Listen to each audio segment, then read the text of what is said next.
Right, mukatasa panapa pa ili bini rekumashure iri ndano offload ka anditi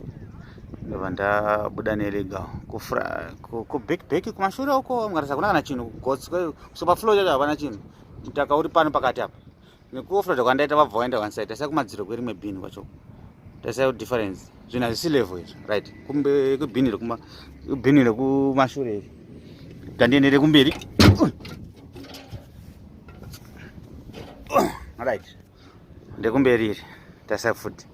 nda offloada 2 ton kumashure bhosa ndandiende over ndasava nemamiri akaita lodi iri kupi kwa right ku left side kwese hakuna chinhu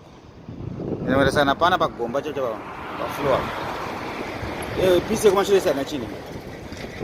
ndikuzona mberi uko kusvika